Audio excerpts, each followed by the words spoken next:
Everybody, welcome to Commonsense Urology, where I go over common urological problems and offer a sensible approach to them. I'm Dr. Neil Gordon, and today's topic is PSA, Prostate Specific Antigen, and testing for prostate cancer. If you like what you hear and see, please give a thumbs up and consider subscribing, and don't forget to click on the notification bell down below. Prostate cancer is the most common cancer that urologists deal with. The incidence is approximately 1 in 8 in the community, but not all men will suffer from it, and certainly not all men will die from it. As men get older, their likelihood of being diagnosed with a prostate cancer increases, but their likelihood of dying shortly after diagnosis. All men I know want to be around for a good time and a long time, and because of that, the management of prostate cancer should be organised accordingly. Not all men will get into trouble or have symptoms from prostate cancer. One of the reasons for that is it tends to occur on the outside of the prostate and grow outwards rather than inwards, leading to bladder outlet obstructive symptoms or hematuria or pain or discomfort or recurrent urinary tract infections. Now for the academics, PSA is a 240 amino acid glycoprotein coded as chromosome 19. Its function is to liquefy coagulum in ejaculate. Now PSA usually has a consistent level, and as men grow older it tends to rise, as the size of the prostate tends to increase. But a number of other things will cause the level of PSA to increase. PSA can go up for a number of reasons. It can go up because of inflammation. It can go up because of the size of the prostate increasing. It can also go up from riding Harley Davidsons. It can go up through exercise, and it goes up in some men after having intercourse. Just because it rises does not mean that there's a prostate cancer present. Clearly, it is a good idea to do a rectal examination and assess the size, shape and consistency of the prostate, and here is a demonstration of how to do that. This represents a normal prostate. Roughly, they are approximately 20 grams at 20 years old. They have an apex, a base, a left side and a right side. This one has a small nodule at the right apex, which you can just feel there with its increased consistency. That would be suspicious for a small carcinoma. Now this one is clearly abnormal and represents a prostate carcinoma extending from the left side to the right with extension towards the lateral pelvic wall. This one represents a carcinoma of the prostate invading the whole of the prostate and extending towards the left seminal vesicle up here. The normal range of PSA is listed in the table shown. On average, 0 to 4 is the stable range for all men of all ages, and over that it may be considered to be suspicious. The highest level I ever saw on presentation was 25,000, and that man had no symptoms at all. However, he did have extensive metastatic disease of the prostate, and his only symptom was when he attended his GP that his legs were a bit swollen at the end of the day and he had trouble getting his gumboots off.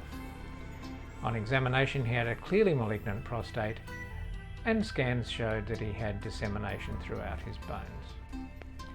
The next investigation that assists in making a diagnosis of prostate cancer is a multiparametric MRI. There are some contraindications to these, however, and they are if a patient gets claustrophobic, if the patient has any iron-based metallic implants, which may include pacemakers, cochlear implants, and often you'll get a veteran who has some shrapnel within him and it's contraindicated for him also.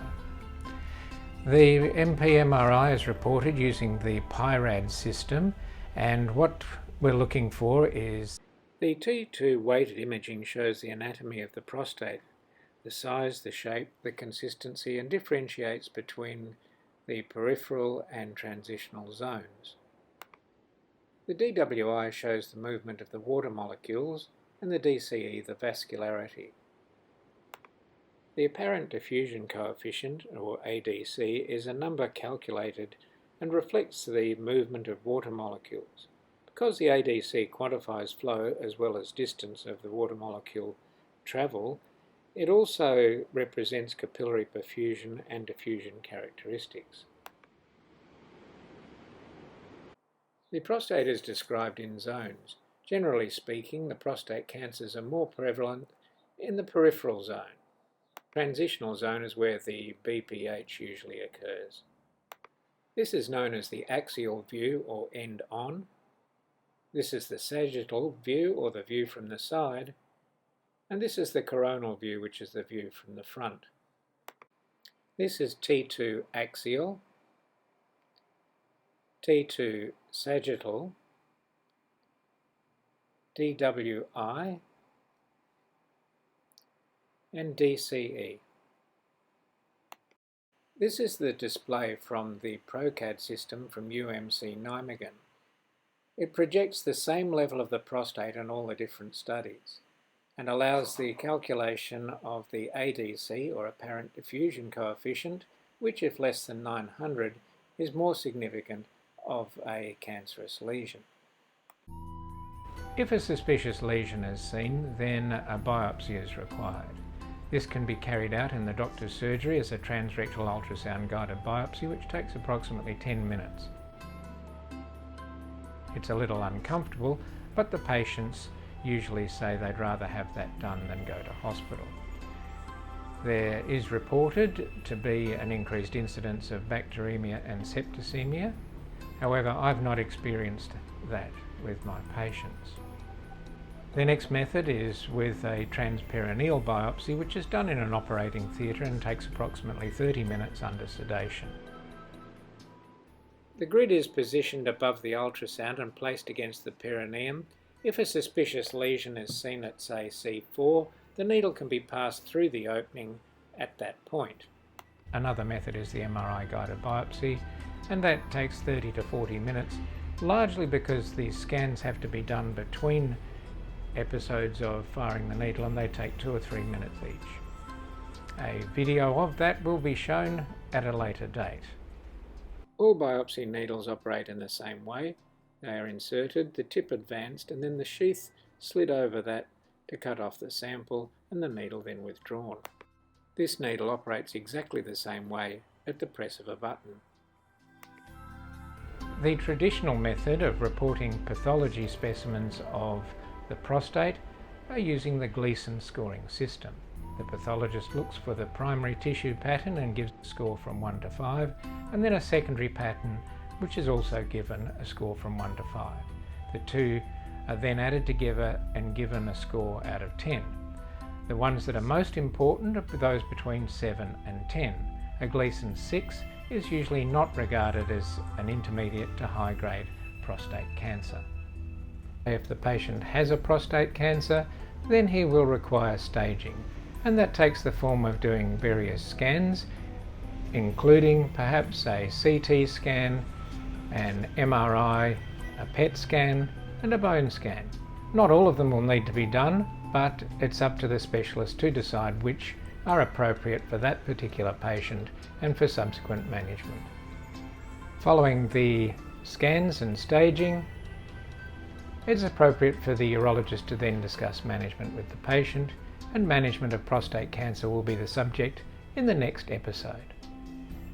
Thank you for watching this presentation on PSA and diagnosis of prostate cancer.